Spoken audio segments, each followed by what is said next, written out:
now.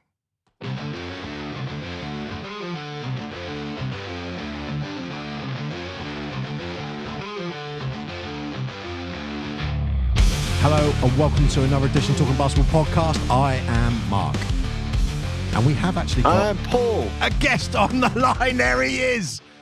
He has managed to slip us in between meetings since he's got back. He has been non-stop busy. How you doing, buddy? Yeah, very good. Very good. Good to be back. Good to be back with the weather? I wasn't sure whether to do the and now because I'm sat in a car park and that might have been a bit weird.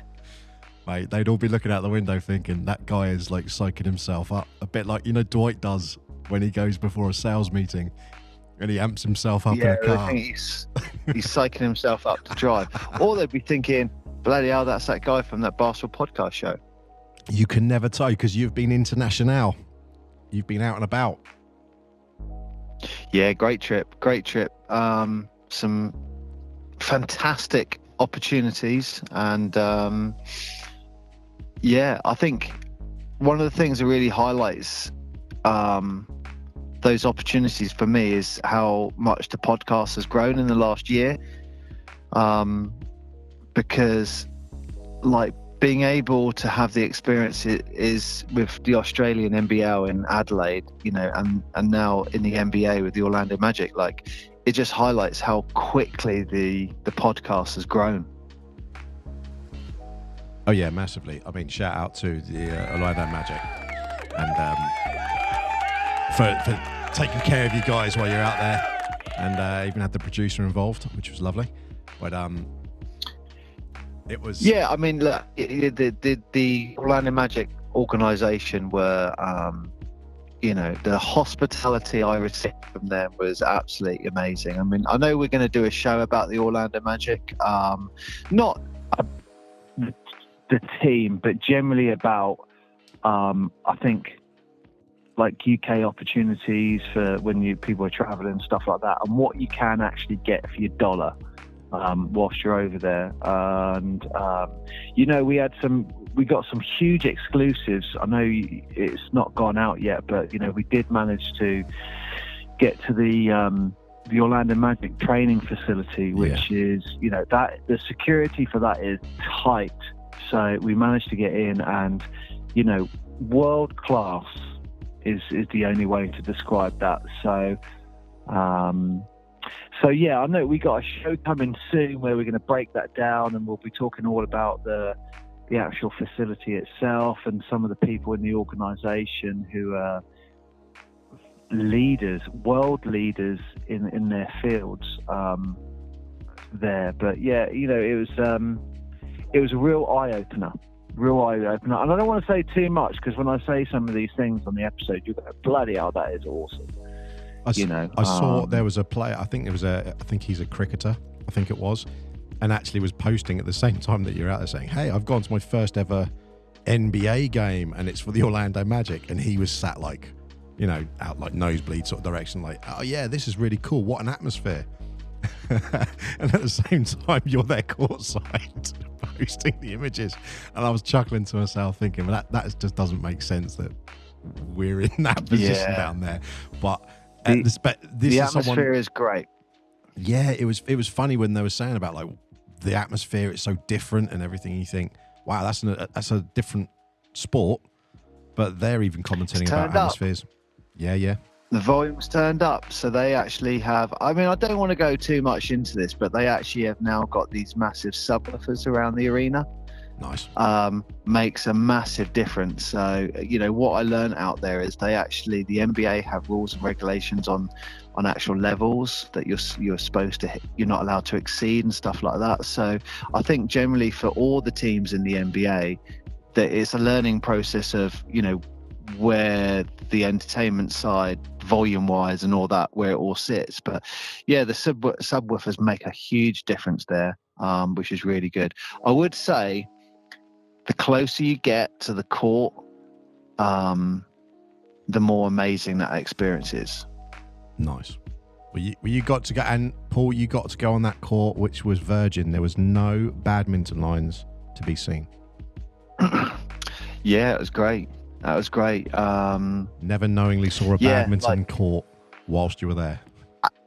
Absolute purest basketball courts, like again, world class, like as good as you can get. And it's again, I don't want to go into too much detail because it'll be a great episode on the show. There's going to be some curveballs. Yep. There's going to be a couple of things that you'll be surprised by that I say.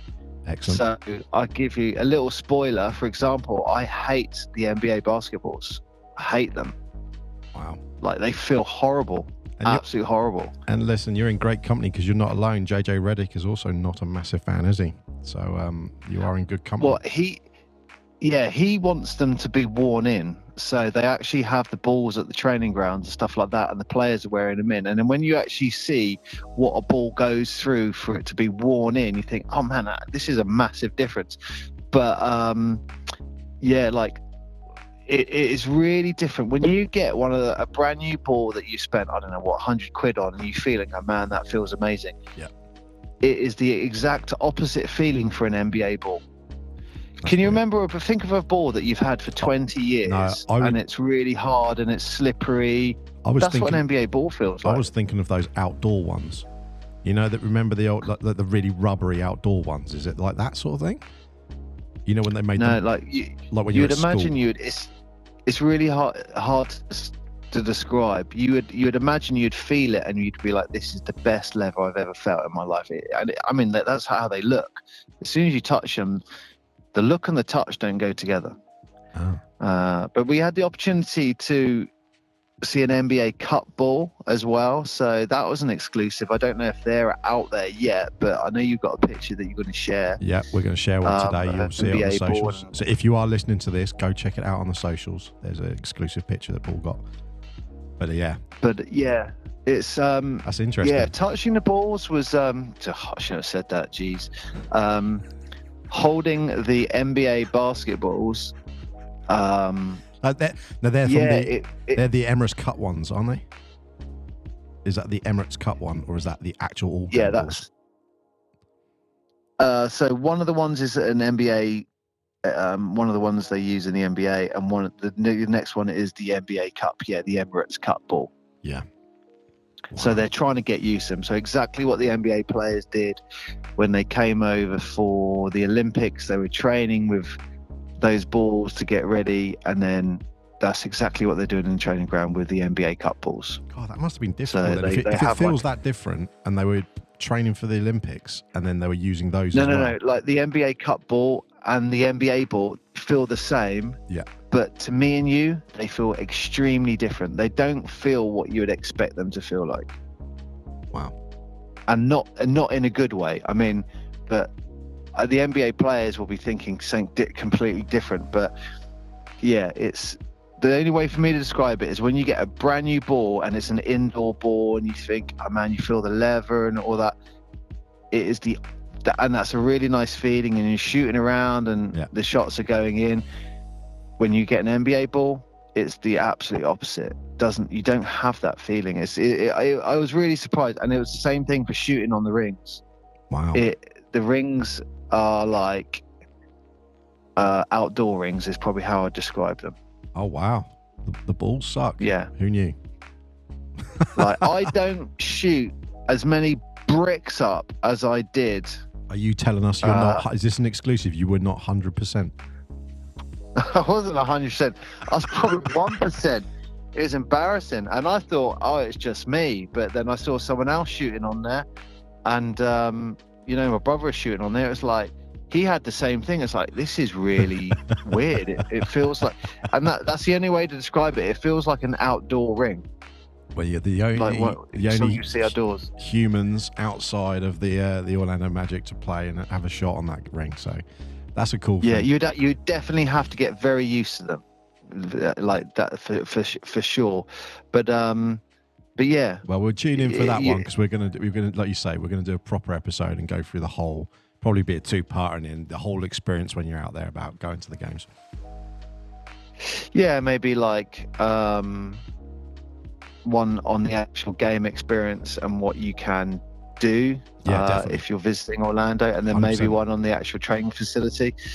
So it should be included. Yeah, if you are going to Orlando, it should be included, shouldn't it? Like it's the same as if you like basketball for sure. But even if you don't like basketball, as a family experience, going to go watch something where you go, this is something you get to do over here that you don't get to do back home. It's and it's probably only like 25 minutes, maybe half an hour away from like all Disney and Universal parks and stuff. So it is very attainable. Yeah. But yeah, and it's but we'll go into that. But talking about the NBA Cup, great start for the Emirates Cup, NBA Cup, isn't it? Yeah. Great opening game. Yeah, there's some. I mean, they had quite a few games, they all went well. Yeah, well, most of them. Yeah, you breezed over that. I was talking about the Dallas game, really. That was great ending to that one, wasn't it? No, for Steph Curry, yeah, it was a great ending for him. I'll give him credit. He did shoot his 2 free throws that he needed to shoot, so I'll give him credit for that. But there you go. I will say this: the highlight for that game is the after, when they were on Steve Kerr and they said, "What was that like playing against Clay?" And he said it was quite surreal, saying, "Steph, you've got Clay," and it wasn't a practice scrimmage. It's like, no, it's a real game.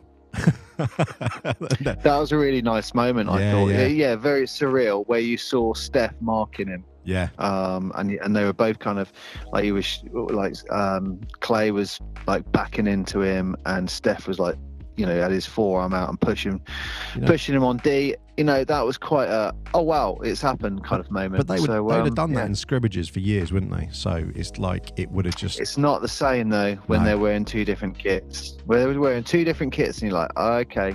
No, that's what I mean. Like they'd have done that whole scenario for years, but then suddenly it's like, no, I need to beat you this time. That must have been hard. Steph, like on Q4, he went on fire. Like Dallas lost that game, unfortunately, but.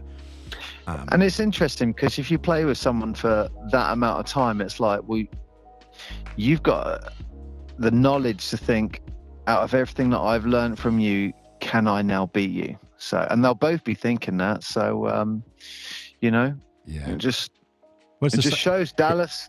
It's the same. Dallas aren't there yet. You can jog on. Haven't you got a meeting to go to or something? Yeah.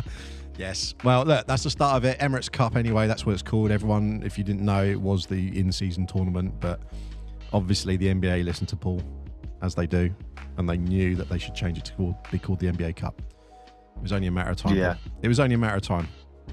Did Adam Silver phone you up and say, can we use that name? I genuinely believe that with the reach of the podcast, that people in certain organizations are listening, and it's just because it's like we've been saying the in-season tournament, we're like, that sounds terrible. NBA Cup, but everyone else has kind of been following like the NBA guy, like going, yes, the in-season tournament, and it's like, I don't know anyone else who's been calling it the NBA Cup from the start. No. And then same thing for the SLB. It was like we've been talking about for a whole year, like the romanticism of the FA Cup, and it's like, okay, I swear that I reckon they're listening, going, okay, cool, that's a great idea. So,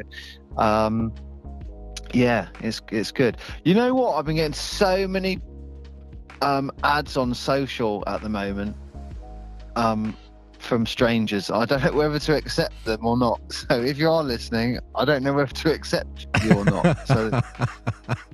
Because I'm just like, it's like, oh, so this is some random person in Orlando or in Scotland, and it's like, okay, yeah. Well, that's why when you said, have you got a social? I'm like, no, I don't have any socials. The podcast has socials. So I don't know what to do with that one. Maybe I'll have a professional one. Yeah. And a personal one. A personal one. Yeah. Because like, yeah. That's maybe not the worst idea. Yeah, that is good though. The amount of randoms you're getting, love it. But yeah, no, look, lots has happened, and there's coming up. And I think it's worth also saying we got some great interviews coming up as well. Yeah, well, interestingly, you're talking about balls. We've got Paul from Moulton. It's going to be coming on in the next couple of weeks. So it'd be interesting. Oh, great. I'll bet I'll be very interested in the fact that you don't like the Wilson balls. It's not that I don't like the Wilson balls. It's the fact that I like a Wilson ball that I could buy in the shop. I don't like the Wilson ball that the NBA players are playing. Yeah, well, shout out to Wilson. It's a really weird. If anyone from Wilson's listening to this and you guys or girls want to come on, or someone wants to chat with us about that specific type of ball and why it feels like that, give us a shout. We'd love to have you on and talk about it. Yeah.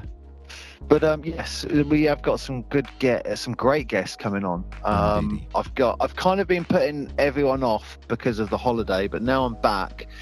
I've got a long list. I know you've got a long list as well, and the next couple of months are going to be busy. I think it's also worth saying we should probably do, even if it's a 5-10 minute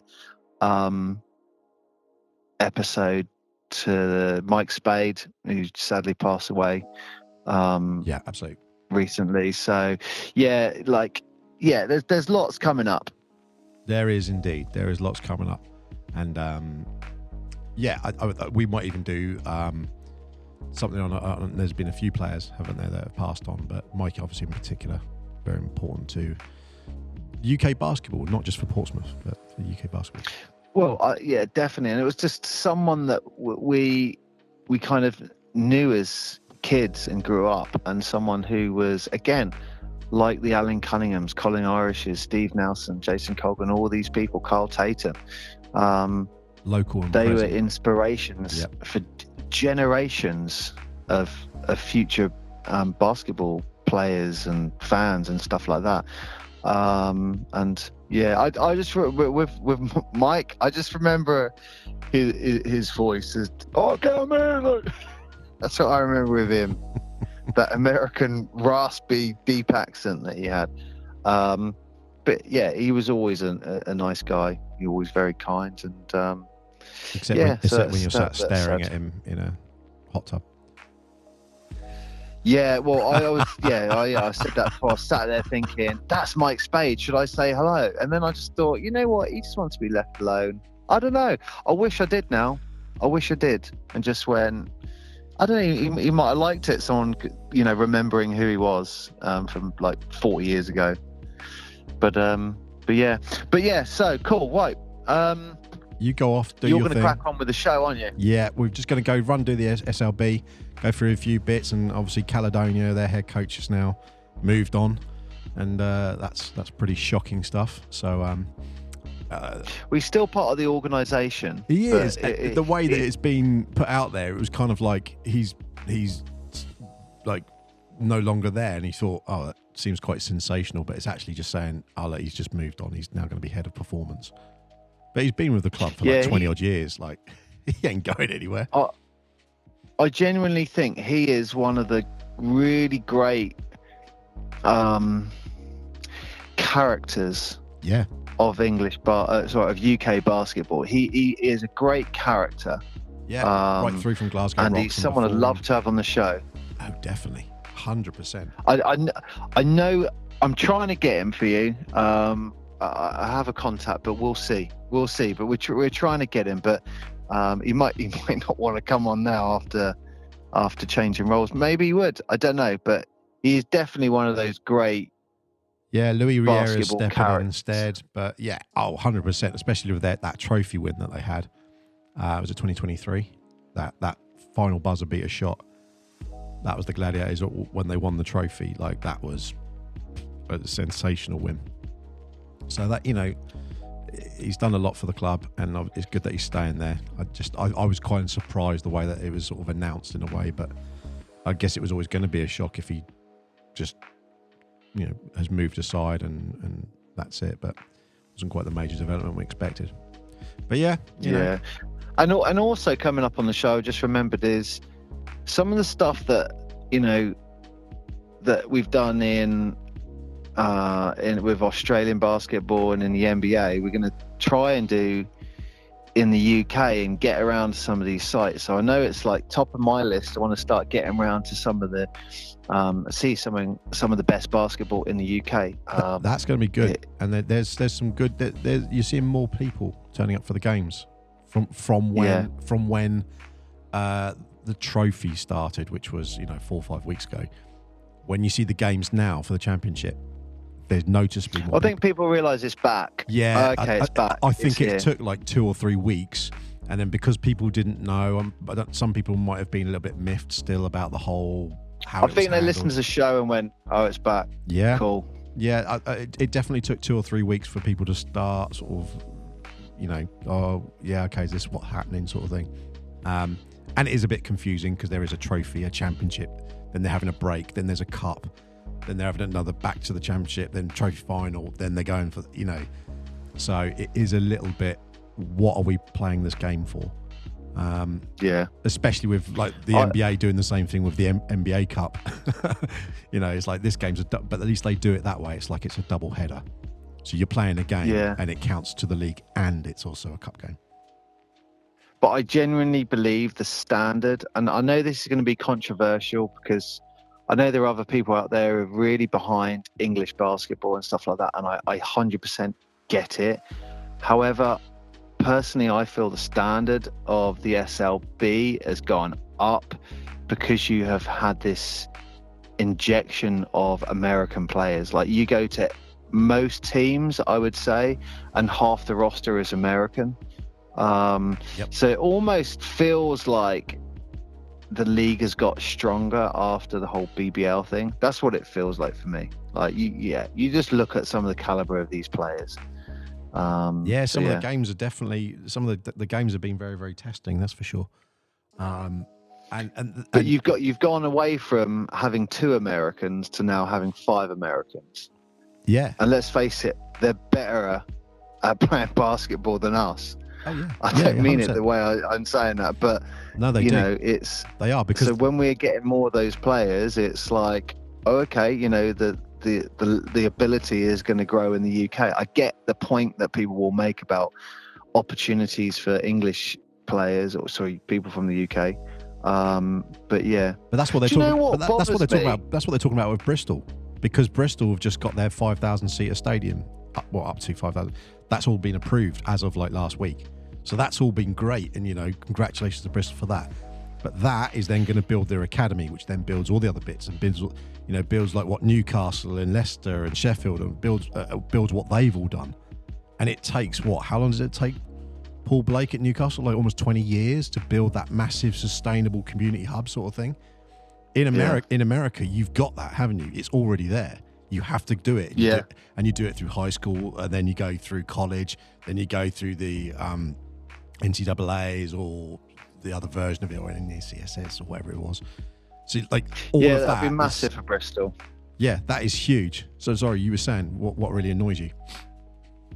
Oh, it doesn't annoy me. I just find it really funny. In America, everyone's like, "Oh, you're from the UK," and you kind of just go, "Yeah, I'm from the UK," but like in the same breath, I'm like, you say that to someone from Scotland, they'll go, "No, I'm from Scotland." Like, or Wales, they go, "No, I'm from Wales, actually." So it's generally something I found quite amusing when people say, "Oh, you're from the UK? Oh, that's awesome, man." It'd be like, yeah, but in my head I'm thinking, well, all of that. Like, I'm England. What would you say? Would you say, "No, I'm British," or would you say, because if you say I'm Scottish, you'll say I'm British? I'd say I'm from England. Like, there's no way a Scottish person would say. No, there's no way someone would say from Scotland would go, "Yeah, I'm from the United Kingdom." They'd say, "I'm Scottish." Exactly. You bastard. Exactly.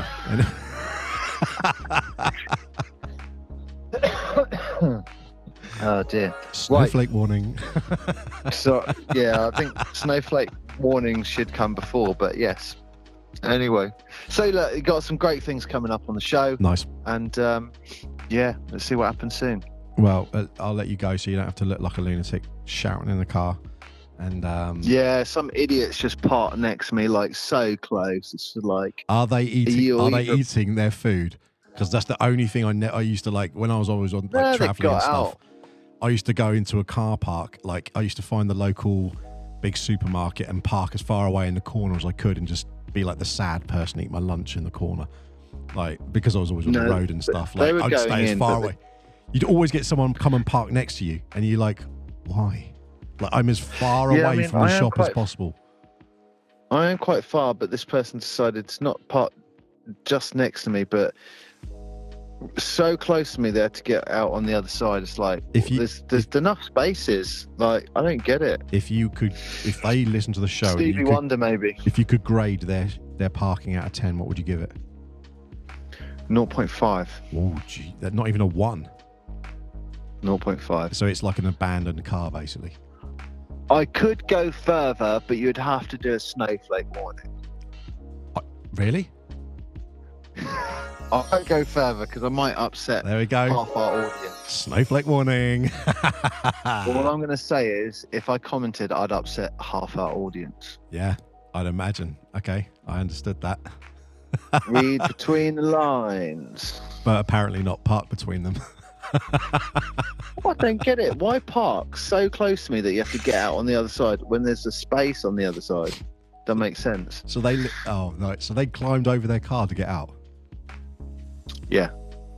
Oh, okay. Doesn't make sense, does it? And there's I did that once at a meeting. There's empty spaces everywhere, but they chose to go next to me.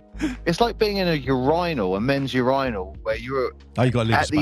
the end, and everyone, there's like another 10 free, and they go, I'm going to stand next to you. Like, it's that weirdness.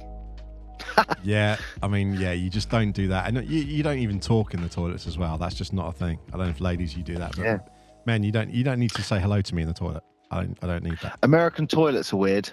Why? Well, the cubicles have a gap in them, don't they? Oh yeah, on either side of the door. Yeah, I don't get that. And people look in. Like, why do you need to look in? Why do you need gaps? Why not?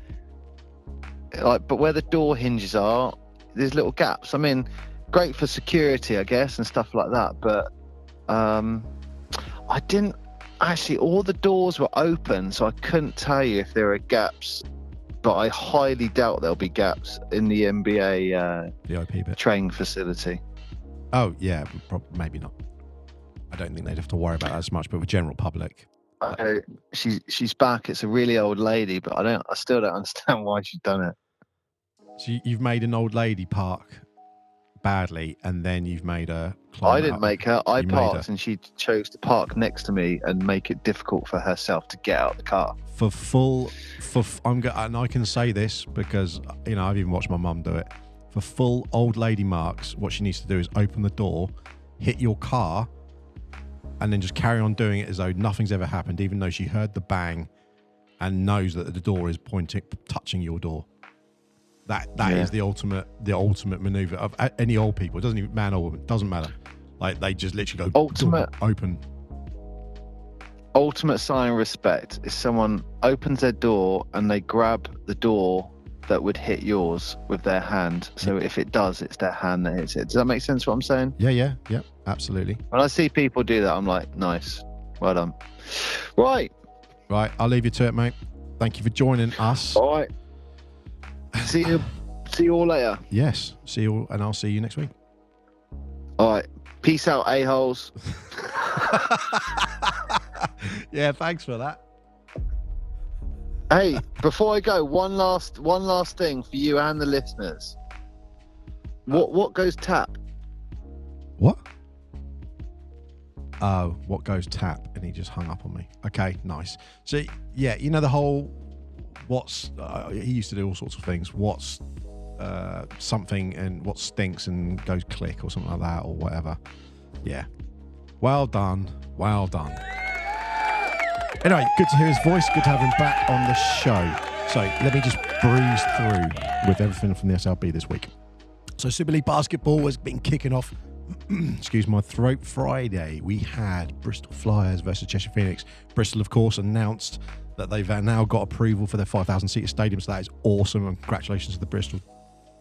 The Bristol Sports Hub, I think it's fair to say, because you have obviously the rugby, the football, and the basketball. All the teams are together listen, Lisa Knights looks after the whole thing for the CEO there, but obviously very, very embedded in all the communications and everything that's going on.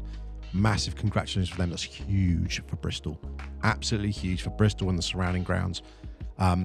It's nice that you can have academy setups, you can have full training facilities with a hotel there, and it, I might say, becomes a sports hub where people want to go, where people want to do their thing. And 5,000 people, I mean, I reckon you're going to be getting 2,500, 3,000. You could probably get that most nights. Bristol's a city and they get behind their teams. So, yeah, massive congratulations for that. Brilliant, brilliant, brilliant news. So, anyway, the Bristol Flyers were playing Cheshire Phoenix, and it was a tight contest. It talked about kicking off the thing. Bristol, early lead. Evan Walsh, I mean, what a start he's had for this, not just for the trophy, but for the club. What an absolute blinding start he's had. Big 3-pointer and 3 foes. But Cam Holdham came back as a response for Cheshire and was just pushing them ahead. 14-point lead by halftime. To be honest, I, at that point, was considering, like, is this game over? Do I need to watch this, like, separately or whatever? Because I don't get always to watch these live, you know. Got dad duties and various things. So watching it on the DAZN app, highly recommend it. And it's getting, I won't say not better, but maybe it's just I'm getting more familiar with it. But I really like it. It's much more improved experience of watching it. It's just a little bit difficult sometimes with the date orders, because although it does do it in a certain way, if you watch it, you know, sometimes it's not obvious, which if you want to watch a specific game, it's harder to search for it than just looking at the dates. So, you know, maybe that's the thing. It's just helping you get them in order. But for us, when we're trying to look at them, we want to look at a game and watch them in order of the sequence that they're played. Because as we know, when we've gone back in previous years, sometimes you'll get a game and then that game will happen. And 2 hours later, the person who's just below them in the league, they're playing. And if they win, they might leapfrog. So there is a big impact. And, you know, they're going into the game thinking, hang on, we've got a chance here. Or it might be no. So you can see that in a game. It doesn't matter what anyone says. You will see that in the players. Anyway, I'm digressing. So Bristol and Cheshire, I thought that was kind of it. And Cheshire really pushed third quarter, 28-point advantage, huge surge. But Bristol absolutely, fourth quarter, got within 4 points with big plays. Derek Robinson, Jared Sherfield. Within 4 points they got. Unbelievable. 88-84 win. I mean, Cam Holdham, 17 points and 8 assists was definitely key for Cheshire's win. But I can't help thinking, if Bristol were able to just maybe curtail some of that 28-point advantage, because he had a 14-point lead going in the half, then 14-point, and added another 14 points on top of that in the third. I can't help thinking if they'd have just kept that back a little bit, would that meant they'd have tipped it over the edge? But at the same way, it was fair to say it was a surge from Bristol, and everything seemed to drop. So it was a great game. I definitely recommend watching that one, because there was some good basketball in this, and I think that's quite important with some of the other games through the week. The second game that week, on the Friday rather, was the Leicester Riders versus Beebrawn Sheffield Sharks. 79-82, Leicester Riders lost. I cannot believe that one. And I was a little bit annoyed myself, because if you do watch this on catch up, I saw the score, which was a little bit frustrating. Just as I sort of did a hover. So that was my fault. But, you know, maybe something we could pick those things up on in future. You don't want to know the score if you're going to go watch a game. You want to see how it turns out. So that was my bad, and I just had to watch it, see what was going on. They were unbeaten, and it wasn't just an unbeaten in the trophy. They have just been unbeaten this season. Haven't put a foot wrong. So their streak snapped away from the jaws by Sheffield Sharks. They were end to end. Zach Johnson and Riley Abercrombie, really, really crucial defence for Leicester. But E.C. Matthews, off the bench, 18 points. And absolutely, I cannot put the word clutch out there enough. 3-pointer in the final minute. I think, was it final minute? I've put final minute. It might be minutes. So don't quote me exactly on the minute point. But yeah, that was huge. Absolutely huge. Because of that, I mean, I honestly, I even thought Jackson was trying to get them back in there. Sheffield held on. And I honestly think that Sharks have got some depth this year. And it's not just the depth, but it seems that they can, what's the word, where you have that like a bogey team. That it seems that they could be a bogey team for some of these big heavy hitters. And that could make a huge difference. The question should be really is that if they're playing teams with lower caliber, they should wipe them. And if they do that, like they have done with their unbeaten streak, I think Leicester could be returning back to the top, much to the chagrin of a lot of UK fans because they spent quite a lot of time out there over the years. So then Saturday, we only had the one game this year. This year? Why do I keep saying this year? Lunatic. This week, Surrey 89ers versus Caledonia Gladiators. 92-83. Congratulations, Surrey, picking up their first championship win. Massive win. Massive. Surrey came out strong. Dame Adelkin and Jalen Ray. I've got to wear my glasses. I really do. They were leading the charge, but Ray got some fairly deep shots off, and he kept the Gladiators at bay. Even though you got like Pat Whelan, Tanner Stuckman, they were making plays and moving forward with Caledonia. I will say this: I thought the game was quite scrappy in a lot of areas. There was some not just missed opportunities, but where you were seeing bad passes intercepted, turnovers, missed opportunities. There was some shots as well, like Pat Whelan was throwing up some shots that just weren't dropping, which is unlike him. So it's not a go at Pat himself, because obviously great player for Gladiators and GB. But Gladiators shot, they just weren't hitting.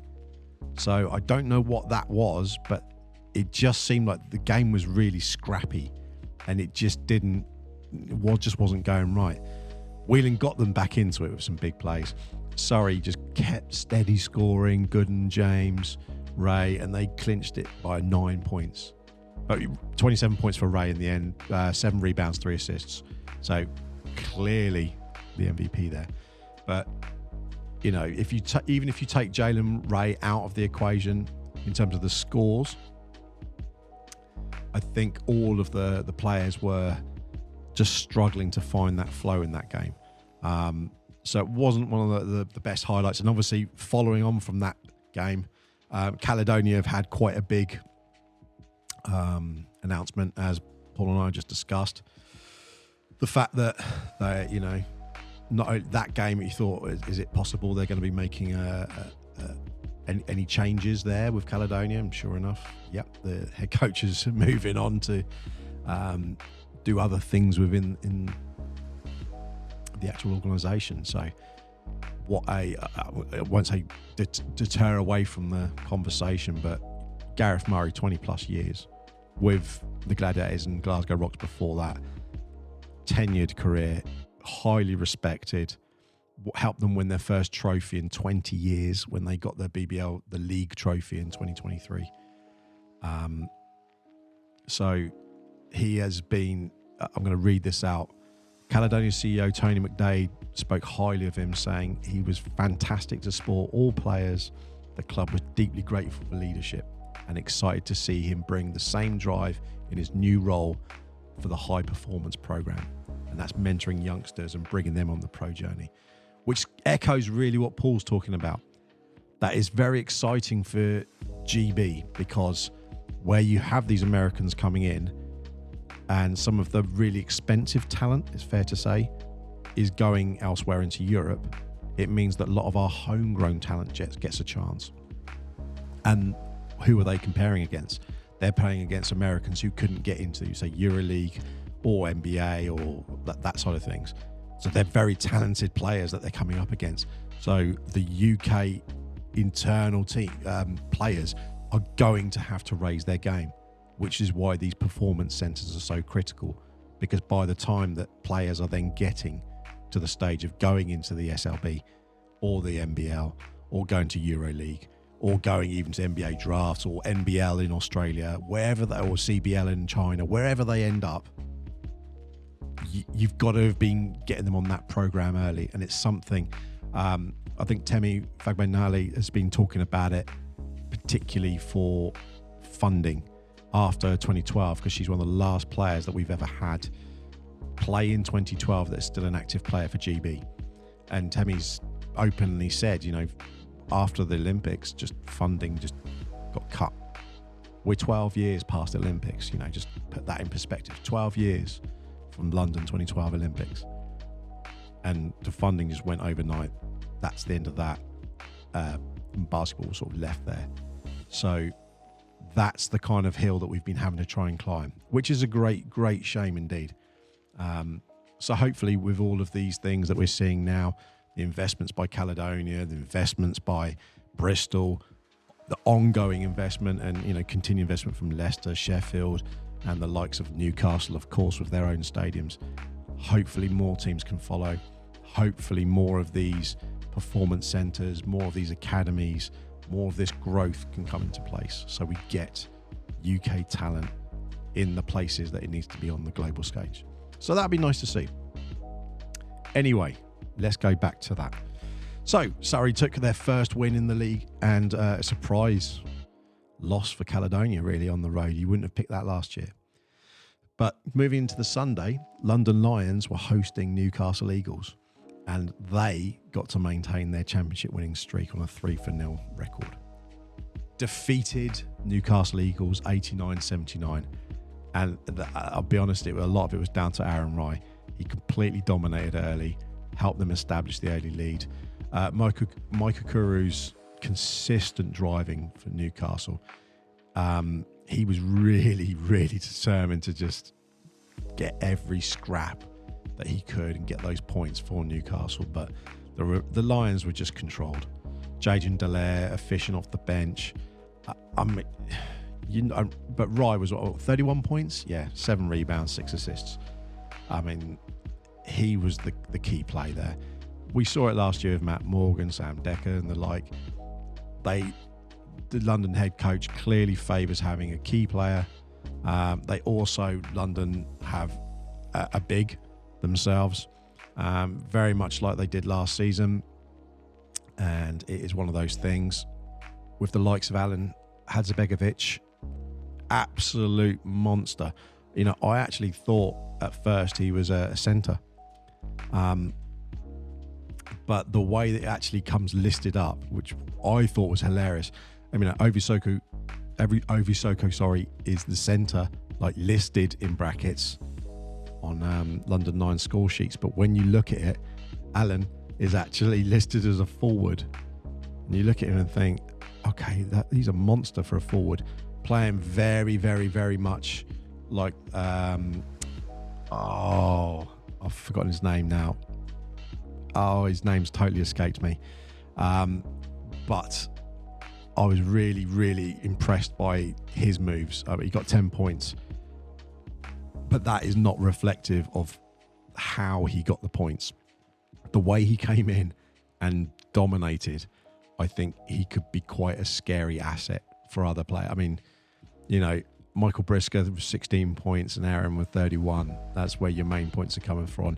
Jaden Dallaire, 19 points. We can see our main scorekeepers. But Alan, you can't go outside of that. You can't look past him. I think he's going to be very, very dangerous. And I think a lot of teams are going to really struggle against him. Just because he's a giant unit. Porzingis, that's who I was thinking of. He's a Porzingis, but without the threes. He just inside, he just seemed to be, he was there and just took it over. So massive respect for him on that. And that brings us to our final game. Cheshire Phoenix versus Sheffield Sharks. Now, Cheshire had already had a pretty good win against Bristol earlier in the week. And to be honest, the Sharks had a surprise win against Leicester. So I was assuming this one would, I won't say can't be a foregone conclusion, but it was amazing. It was an amazing game. 87-86, Cheshire won by 1 point. And Cheshire couldn't get out the blocks. Sheffield 17-0 run. I had to double check that because I was sure I was adding it up wrong, but 17-0 run at the beginning. Clay and Chapman the third leading the way. 1 point. Cheshire were trailing by 23 points. But then they clawed it back. Cam Christon, Larry Austin Jr., two names we know what they're capable of over the last few seasons. Yeah. Back and forth in the fourth quarter. Holden's jumper gave Cheshire a 2-point lead with 11 seconds remaining. And then Chapman the third, chance to tie it at the line, but he missed a free throw. Missed it, and he handed it the win. Now, I'm huge on free throws, as you all know. But I will say I felt for him on this one. Christon finished with 19.6 rebounds. He was pivotal in the comeback role for Cheshire. But I do feel sorry for Chapman missing that. He'll know how much that meant, missing that. He's going to be punishing himself. He's going to be doing some drills on that one. But that brings the Super League for this week anyway to a close. It's I think it's been really exciting, and I want to say a big congratulations to the league, because what they put in place, how they've managed to get everything back to where it was, so to speak. It feels like there's been less of a hiccup. It's been more of a hiccup in terms of the changes and the leadership, etc., etc. It doesn't feel like everything was lost and rebuilt. So the fact that they've been able to do that, and you're getting some basketball games that are really enjoyable and close to watch. It's a much more level playing field. So in reverse order at the moment, 9th position we have Caledonia with 2 losses. Then Bristol Flyers in 8th with 2 losses. Manchester Basketball in 7th position with 1 loss. They've only played 1 game so far. Surrey 89ers, 1 win, 1 loss. So they're in 6th position. Much better than they were doing from last season. So let's see if they can climb. Newcastle Eagles, they'll be disappointing on this one. 1 win and 1 loss. Could they have pulled out the bigger win? Maybe, but I don't think they were going to do that against London. For those who haven't seen the game, it's not a spoiler, but Newcastle are down quite a lot of talent at the moment. There's quite a few injuries floating around. So they were not showing the team that we saw in the trophy. So it's early days in the season. Newcastle Leicester and Newcastle have the same results. One's 4th, one's 5th, probably just on the points difference. If you look at games played, etc. So they're tied. But Sheffield Sharks have played 4 games, so they've actually had a few more than all the others, which is why when they're sitting in 3rd, 2 wins and 2 losses, it's not necessarily the biggest picture, because the other teams have got a lot of makeup to do. 1 win and they'll be above them. So if I'm Sharks at the moment, I'm not saying I'll be worried, but they're in a better position than they would have been necessarily last season. Can they maintain it? Not sure. Cheshire, 2 games, 2 wins. Can't argue with that. London, 3 games, 3 wins. Sitting pretty at the top. How long can London do that? Anyone's guess. So, next week's games, I won't say going to be interesting, but I think we just need some of these, like 2 or 3 weeks of churn. Just, let's get some games under us. Let's get some results. Let's get some players back for some teams. Again, this is the championship now. This is not the trophy. So you just got to remember those bits. And the last thing I wanted to finish up on this week was just talking about, there was an article that came out by the Super League from the Super League's Chief Medical Officer, Dr. Amir Pakravan. And it was just addressing the whole situation, if no one's heard about it, which is called SCA, sudden cardiac arrest.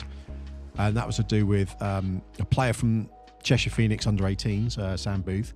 It's been put out there. I'm not, outing the name or anything.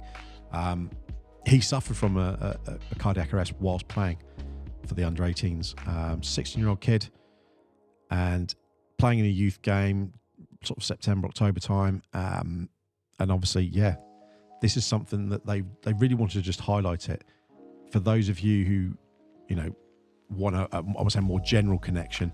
Everyone think Bronny James. Everyone heard about that in college. He had a sudden cardiac incident.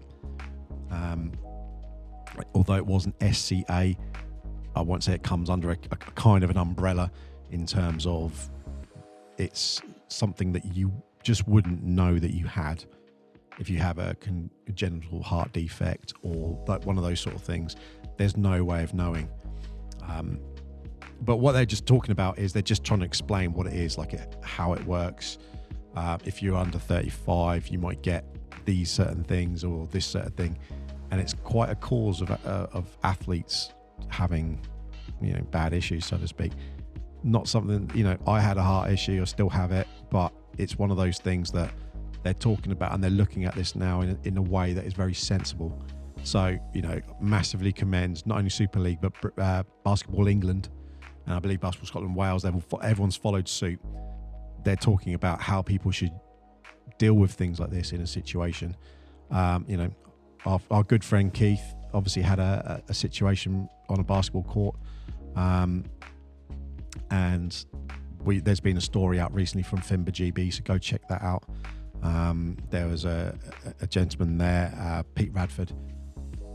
The story of him and something that's happened with him, cardiac related, an older gentleman, but still nonetheless, it's one of the I won't say the common factor is we all had busted hearts. Something went, pretty horrifically wrong very fast.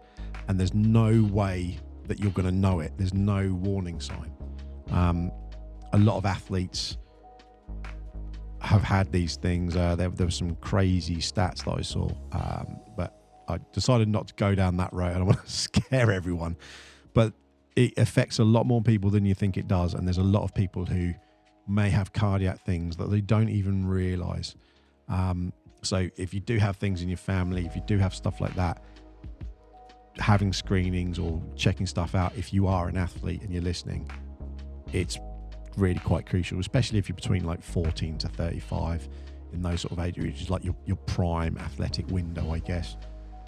You really want to check that sort of stuff because your heart, yes, it's your engine for pumping blood, but it really is like your battery. And I can speak from experience when I say when the battery stops working, you stop working, and it's not fun. So yeah, it's really commendable that there's a lot of people bringing this to attention in a very, very, very, very good way, and they're in a very classy way, and they're not trying to sensationalize it or anything like that. And obviously, best wishes to everyone who is affected by stuff like this, and that everyone returns to as strong and healthy as they can. But I just wanted to bring that out because obviously, I want to say close to my heart, but it is something that we don't often talk about, and it's not necessarily doom and gloom, but it's really just for people to understand what a lot of the leagues, what a lot of the teams, what a lot of the players, what they have to think about. As someone who watches a game, you just think someone's, they enjoy getting fit and they're getting to play something that they love, and that we don't often see the hours of work or the training or all the stuff they do, I want to say, in the darkness away from the lights. And one of the things that a lot of players have is, injuries and injuries or disabilities and things that they have to overcome themselves that you would never consider in a million years. And it's just purely because we just, I won't say take it for granted. But if I can leave it on a positive note for this week, go check out, we did a little, we shared the post, but Hansel Emmanuel, go check out I think House of Highlights did a little shout out on him and some clips.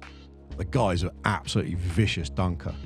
Absolutely vicious dunker, playing D1 level in, I think it's NCAA. Absolutely unbelievable. The most motivating thing is Hansel is a right arm player. He only has a right arm. From his left arm, from the elbow down, he doesn't have an arm or a hand. He only plays with one arm, and he is getting 5 points, six rebounds, I think, assists.